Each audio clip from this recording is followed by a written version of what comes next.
नमस्कार दोस्तों, तिवारी क्लासेस में आपका स्वागत है।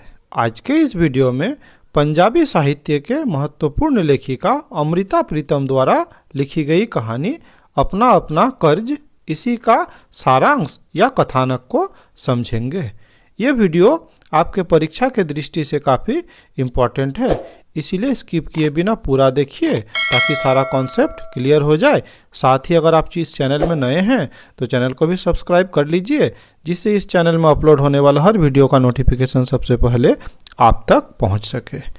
अपना अपना कर्ज नामक कहानी देश विभाजन का दुख, दर्द और टीस की पृष्ठभूमि पर उकेरे पंजाब के दर्द सहित समूची मानवता के दर्द की कहानी है। अमृता प्रीतम ने विभाजन की त्रासदी को भोगा है, इसलिए विभाजन की विभीषिका उनकी कहानियों में अत्यंत मार्मिक और यथार्थवादी ढंग से व्यक्त हुई है। लेखिका ने अपनी रचनाओं में देश के विभाजन के बाद उजड़कर आए शरणार्थियों के पुनर्वास की समस्या को भी मुख्य रूप से चित्रित किया है। अर्थात देश विभाजन के कारण जो शरणार्थी बनकर आ गए, उनका जो समस्या है उसको उन्होंने इसमें चित्रित किया है। अपना अपना कर्ज कहानी विभाजन के बाद विस्थापित हुए लोगों के नए घर बसाने से आरंभ होती है। नई बस्ती में सभी एक दूसरे से अनजान हैं।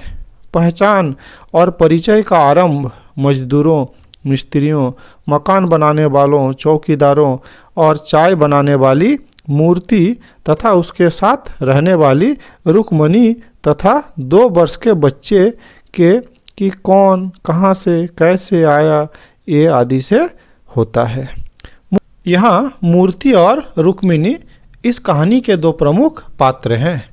मूर्ति के विषय में कोई बहुत अधिक लोग नहीं जान पाए, क्योंकि वह सुबह से शाम तक मजदूरों के छुट्टी होने तक चुपचाप चाय बनाती, स्वयं चूल्हे की आग की तरह जलती प्रतीत होती थी। बच्चा मूर्ति का है या उसके साथ रहने वाली रुक्मणी का, इसका किसी को कोई अंदाज नहीं लगता। ये बस्ती शहर से 8 किलोमीटर दूर है।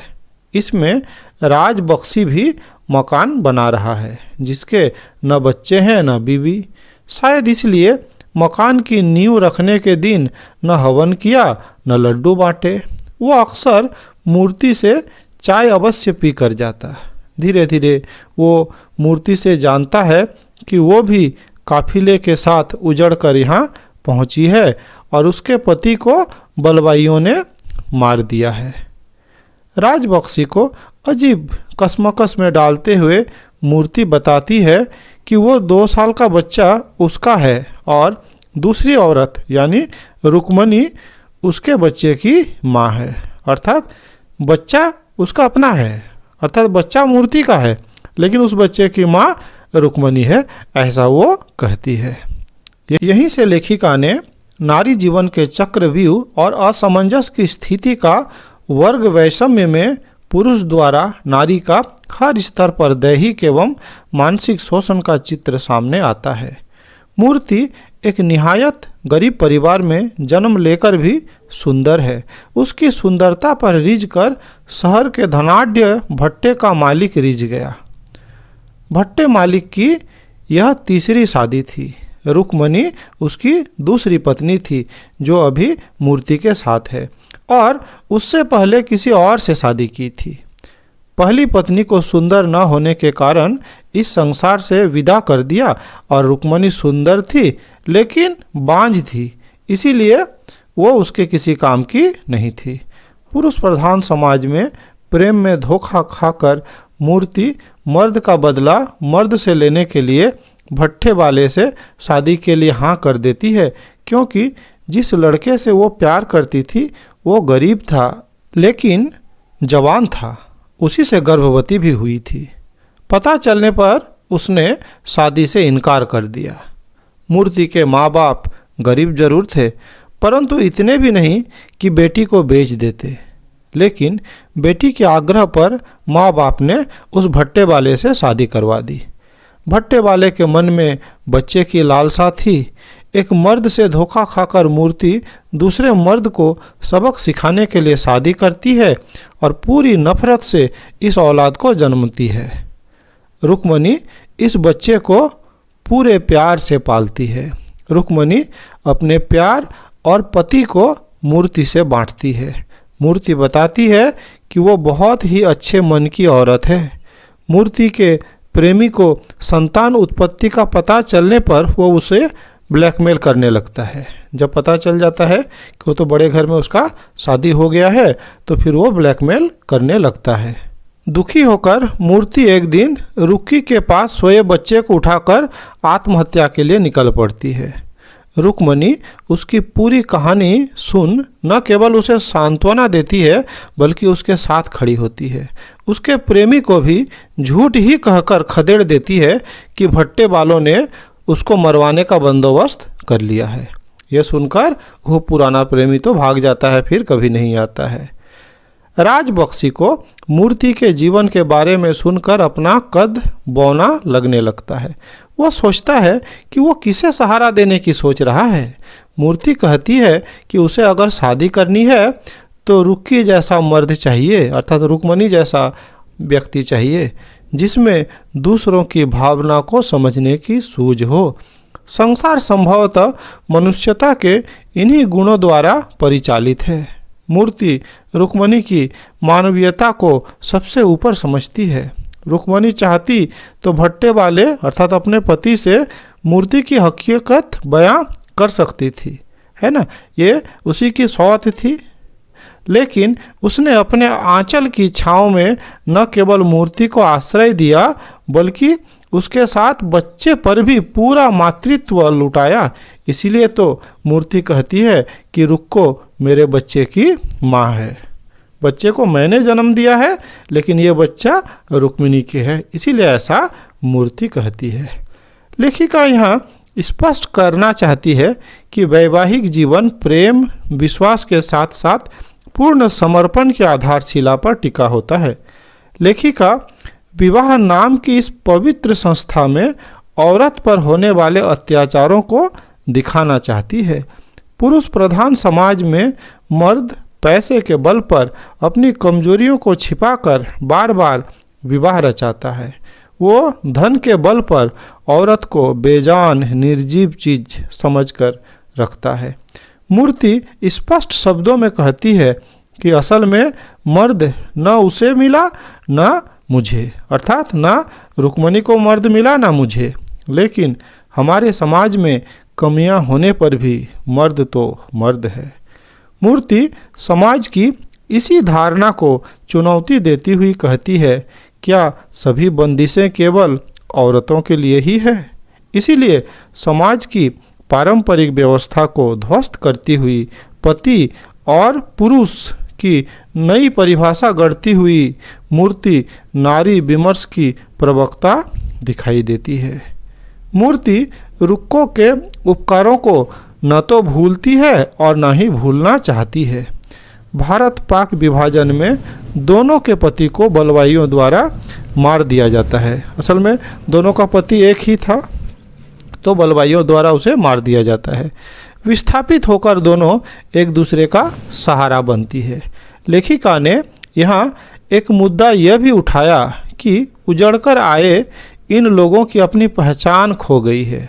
न केवल मूर्ति और रुक्को, न केवल राजबक्सी, बल्कि इस प्रकार के अनेक बेघर शरणार्थी विभाजन की भयावहता में अपना घर, रोजगार, परिवार, हैसियत, यहाँ तक कि असली चेहरा भी गंवा बैठे हैं।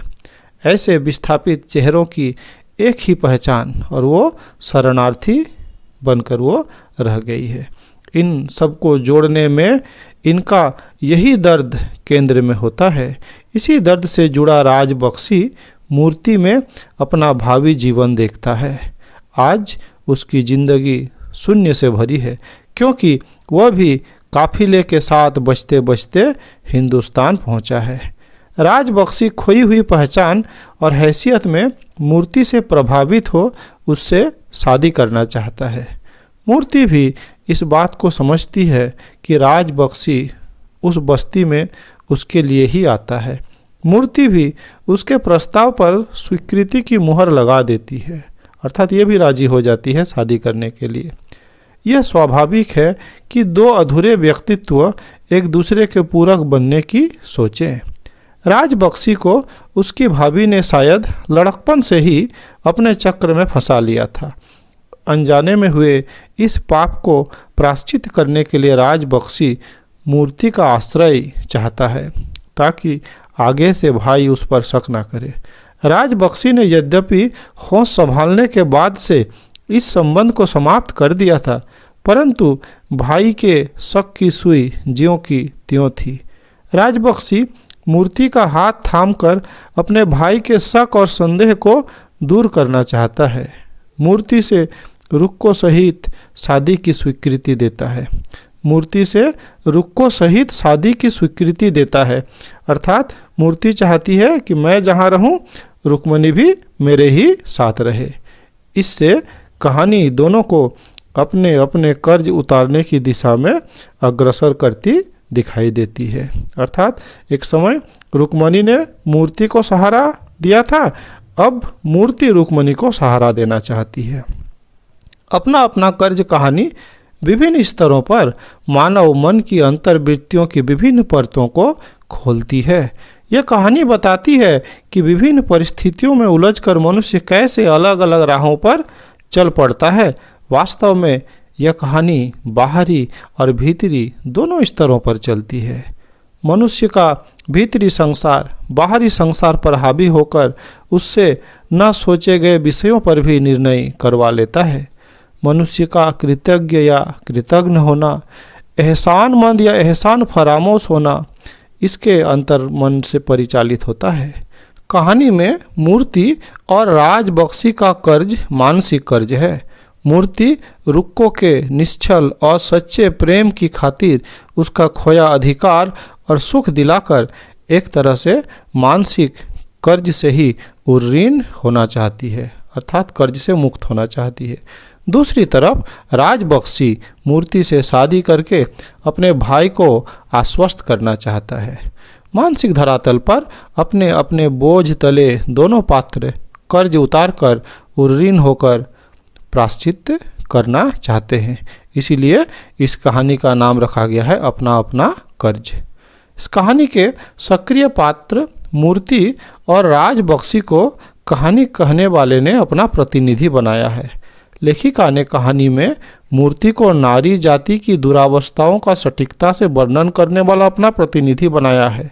इसमें नारी जीवन के कई अनछुए पहलुओं को उद्घाटित किया गया है। पुरुष की मानसिकता को उघाड़ती हुई मूर्ति पुरुष प्रधान समाज पर कटाक्ष करती है। घर की औरतों को, पत्नी को केवल असुंदर होने के कारण प्रताड़ित करने से हाड़ मास की उस नारी की स्थिति मरे जैसी हो जाती है।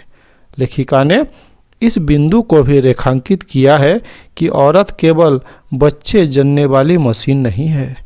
अगर वो माँ नहीं बन पाती है तो हो सकता है कि पुरुष में ही कोई कमजोरी हो, लेकिन पुरुष प्रधान समाज ऐसे विचारों को सुनना ही नहीं चाहता और सारा दोष औरत के सिर मढ़कर किसी और से शादी कर लेता है।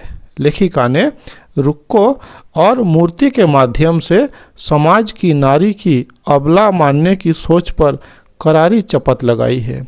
लेखिका ने स्पष्ट किया है कि केवल लैंगिक अंतर ही मर्द को मर्द नहीं बनाता, बल्कि समाज का, संबंधों का तथा भावनाओं का साहस से, निर्भीकता से, दायित्वपूर्ण ढंग से सामना करने वाला व्यक्ति ही मर्द कहलाने का अधिकारी है। और कहानी की दोनों स्त्री पात्र रुक्को और मूर्ति स्त्री होकर भी मर्द है। लेखिका ने देश विभाजन की त्रासदी में पंजाब के विभाजन की पृष्ठभूमि, दंगों की दहशत, सांप्रदायिकता की आग में जलती मानवता को कहानी में चित्रित करने के साथ बेघर हुए शरणार्थियों के पुनर्वास के दर्द में उनकी खोई हुई पहचान, उनके जीवन के सूनेपन और सन्नाटे को भी उभारा है। तो इस प्रकार आज की इस वीडियो में इतना ही। वीडियो अच्छा लगा लाइक शेयर कर सकते हैं। चैनल में नए हैं चैनल को सब्सक्राइब कर सकते हैं। इस वीडियो में मेरे साथ बने रहने के लिए बहुत बहुत धन्यवाद।